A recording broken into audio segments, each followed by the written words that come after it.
Welcome to the second episode of 8 Hours Later with the Stream Queen. My name is Just E, and the E stands for Ellen. You may know my voice from another podcast I do with my hubby, Paul, named E Says, P Says. Currently, we are on a little hiatus due to Paul convalescing, and we are building our show listings. Thankfully, Paul is on the mend, and we are getting back into the swing of things, which includes recording. That said, I have gone solo to create a few podcasts that deal with some interests outside of marriage and relationships.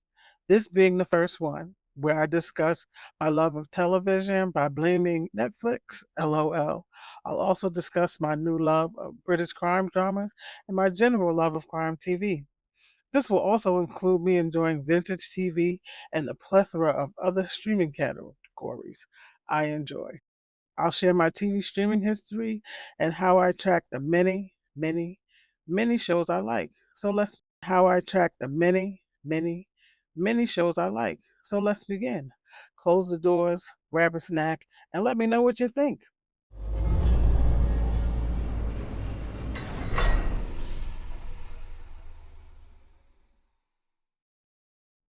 If you are new here, hello and welcome. To catch you up, last week I discussed my love of all things streaming and how I came to create this podcast to share the love and healing that streaming and television have offered me recently and in the past. I also let you know why I no longer binge snapped on oxygen. Have you ever been watching a show and look up and it is 8 hours later and you're like, what happened? I have named it a Cupid. And if you're wondering what a Cupid is, well, that is a term I've come up with to define streaming rabbit holes.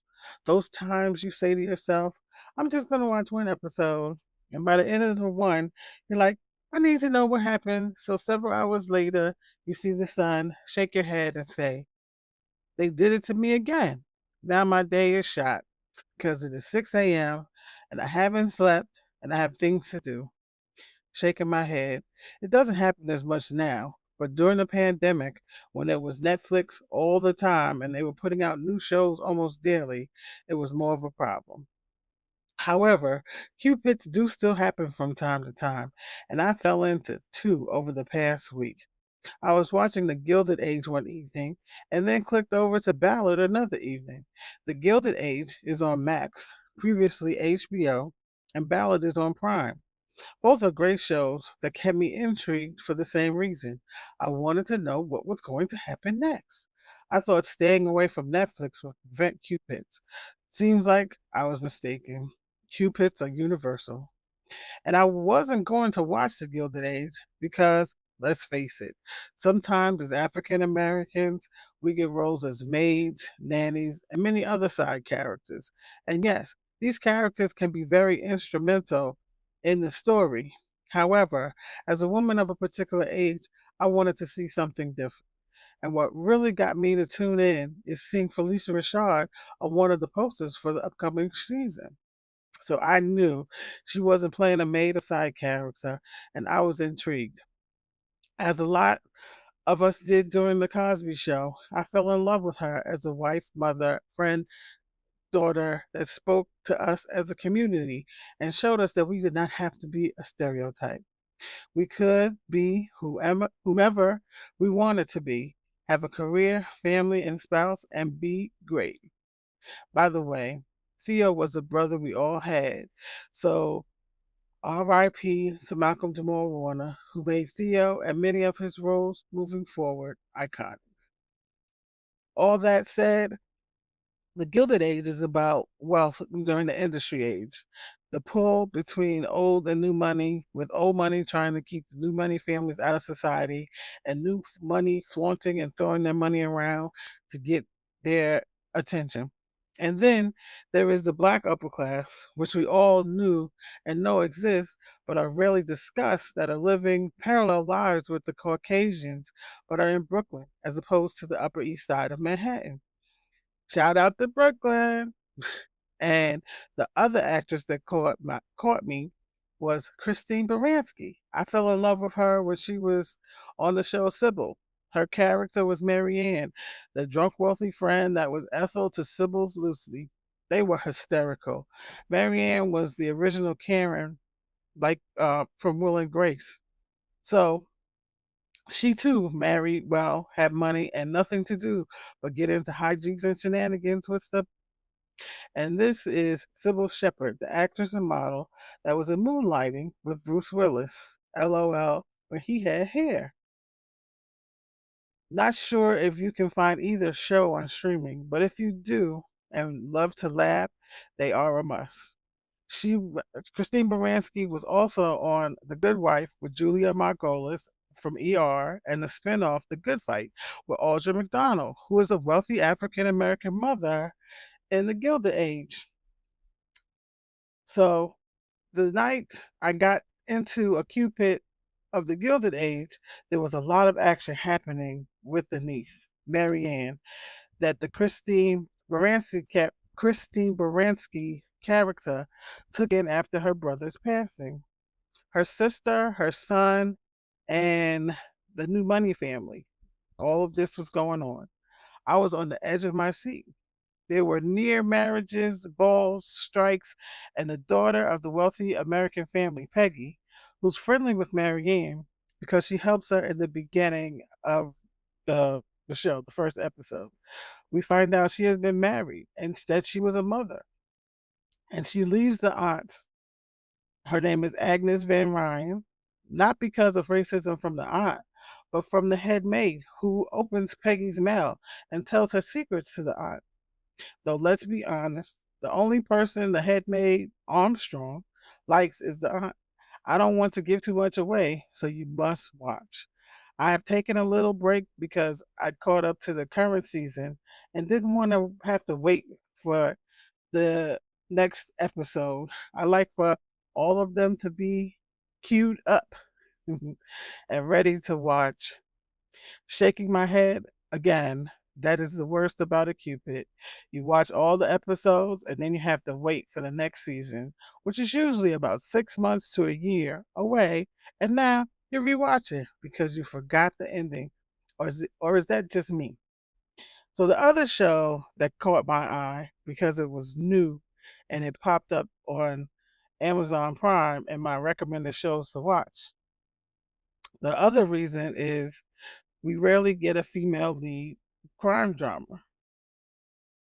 It's usually a male lead, and they are forcefully partner with the female, or the female is the assistant. Though I must say, quite a few of the British crime dramas are female led, and they are less conformed to the 20-something with blonde hair and blue eyes. These women are of all shapes, sizes, ages, and colors. In one, the Marlowe Murder Club is a group of women that help solve crimes. They are not attached to the police, and the lead female is a woman of a particular age who swims naked in a lake near her house, which is the reason she ends up involved in solving the murder of her neighbor. She was swimming and heard a gunshot. Want to check it out? You can find it on Prime Video or Apple TV. Back to Ballad. The other reason it caught my eye is that the actress is another one from a show, Stalker, which she was in with Dylan McDermott, who I fell in love with from Steel Magnolias when he played the hubby of one of my fave movie actresses, Julia Roberts. Love her, and I have not seen Maggie Q in quite a while, so it was nice to see her back on the screen. I also like how the machine is finally incorporated in the stories of others and displaying other heritages instead of us looking at a character and seeing that they are different, but no explanation is given. As you can see, like I like to follow actors and actresses that have touched me in a way and bring that special something to the roles they choose to play. Seeing their many faces is interesting. So, Ballard is a cop show, and the Ballard character is on the outs with the police force because one of her comrades attempted to rape her, and when she reported it, not even the partner would back her up. She is working cold cases now because of this and ends up dealing with her attacker because he is part of the case they are working. And she also unknowingly enlists another one of his victims who left the force for help. And because each episode is building on the previous and we are getting closer to the resolution, I ended up in another Cupid, but I stopped myself. So I have 4 episodes left. I wanted to savor them, not just engulf them, because not only do I stream TV, I multitask by playing games on my phone, checking email, and looking on social media. So sometimes in my mindless watching, I have to rewind or go back because I've missed something. Now that I've discussed what I've been watching, what you watching?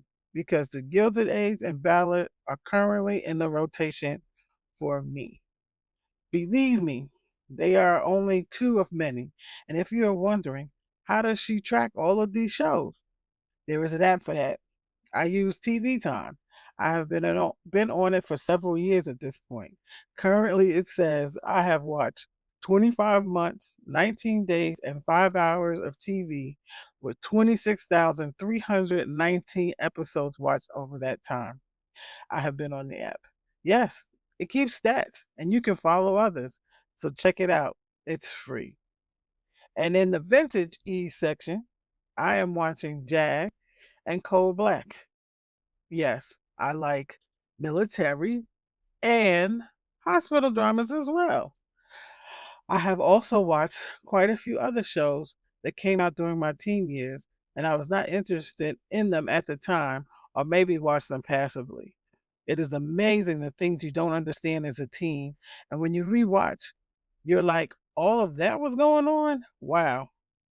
Or you watch some of those older shows and you're like, seriously? My parents let me watch this? What is your vintage TV watch? And finally, a pet peeve. What is up with the commercials on these platforms? Are we paying enough to not have commercials? If I pay for a platform, I shouldn't have to pay more not to have ads. It's always been that way. Stop being greedy and trying to quote unquote make more money on the backs of your subscribers by acting like you're saving us money by offering this no ad option. Hope you enjoyed this episode. I'll meet you here every week so we can continue talking about my love of TV streaming, what I'm currently watching, and answer your questions. By the way, I forgot to mention one of the executive producers on The Gilded Age is Sally Richardson Whitfield. And you may know her from, I believe she was in I'm Gonna Get You Sucker. She's done some movies with the Wayans. And she's married to Darnell Whitfield, who was in the show about the landowners in Louisiana. He was the love interest of the daughter that was married to the basketball player.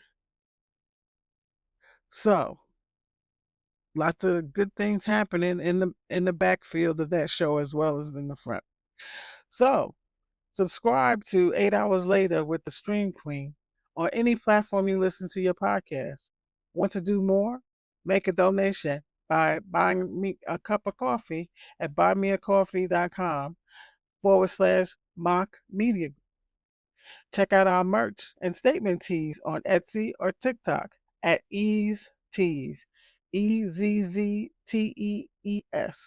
If you love reading, check out Mr. Paul's Vignettes from a South Central Sun Part 1 on Amazon. If that's too much, then go to our website, mockmediagroup.com. Thanks for listening. The doors are now open. Go about your day with joy and let me know what you watching.